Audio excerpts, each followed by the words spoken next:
अब हम Rafale fighter jet के खिलाफ देश के दुश्मनों का साथ देने वाले सबूत गैंग को आपके लिए डिकोड करेंगे। फ्रांस के मिलिट्री और खुफिया अधिकारियों ने यह दावा किया है कि ऑपरेशन सिंदूर के बाद चीन ने अपने दूतावासों का इस्तेमाल किया और रफाल फाइटर जेट की क्षमता पर सवाल उठाए, रफाल के बारे में दुनिया को गलतफहमी पैदा करने की कोशिश की। फ्रांस की एक खुफिया रिपोर्ट के मुताबिक चीन के विदेशी दूतावासों में मौजूद मिलिट्री डिप्लोमेट्स ने रफाल की बिक्री को नुकसान पहुंचाने की कोशिश की, रफाल की छवि को खराब करने की कोशिश की।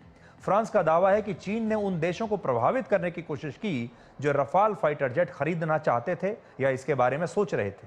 इसका एक उदाहरण है इंडोनेशिया और फ्रांस के बीच वर्ष 2022 में 42 रफाल फाइटर जेट्स की डील हुई थी। अब इंडोनेशिया 12 से लेकर 24 रफाल जेट और खरीदना चाहता है, लेकिन ऑपरेशन सिंदूर शुरू होने के बाद चीन ने एक प्रोपेगेंडा फैलाकर इंडोनेशिया को प्रभावित करने की कोशिश की और यह बताने की कोशिश की कि रफाल जो प्लेन है ये ओवर हाइप्ड है, ये अच्छा प्लेन नहीं है और चीन के फाइटर जेट्स ने इसे मार गिराया। यह गलतफहमी दुनिया भर में उसने फैलाने की कोशिश की, लेकिन चीन इसमें सफल नहीं हुआ।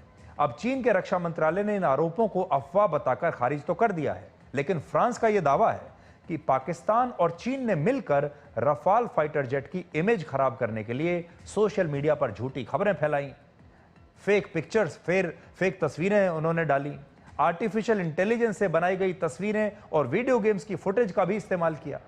और फ्रांस के मुताबिक भारत और पाकिस्तान के बीच लड़ाई के दौरान 1000 से ज्यादा नए सोशल मीडिया अकाउंट्स बनाए गए, जिस पर चीन की टेक्नोलॉजी को, चीन के हथियारों को, चीन के फाइटर जेट्स को बेहतर साबित करने के दावे किए गए। पाकिस्तान के कई सोशल मीडिया यूजर्स ने ऑपरेशन सिंदूर के दौरान महीनों पुराने फुटेज शेयर किए और यह बार बार दावा किया कि रफाल जो फाइटर जेट है इन्हें गिरा दिया गया है और जो चीन के फाइटर जेट हैं वो इन पर भारी पड़े हैं। अब सोचिए, रफाल के खिलाफ चीन और पाकिस्तान तो दुष्प्रचार कर ही रहे थे, लेकिन हमारे अपने देश का क्या? हमारे देश में मौजूद सबूत गैंग भी चीन का पूरा साथ दे रहा था। अब आप समझिए कि रफाल पर भ्रामक दावों की जो खबरें आ रही थी, सवाल उठाए जा रहे थे, जब सबूत मांगे जा रहे थे, यह कहा जा रहा था कि पहले भारत यह बताए कि उसके कितने फाइटर जेट्स गिरा दिए गए हैं, पहले भारत की सेना यह बताए कि उसका कितना नुकसान हुआ है। ये सारे लोग किसकी टीम में खेल रहे थे? अब आप समझ जाइए। ये सारे लोग असल में चीन का फायदा करना चाहते थे और चीन पूरी दुनिया को जो गलतफहमी में डाल रहा था, ये चीन के लिए काम कर रहे थे और चीन के साथ खड़ा था पाकिस्तान।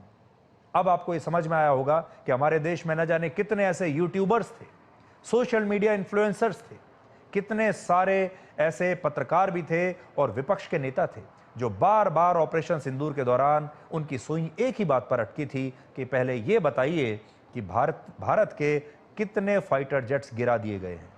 ये सारे लोग साबित करना चाहते थे कि भारत कमजोर हो गया और चीन और पाकिस्तान की जो टीम है ये जीत गई।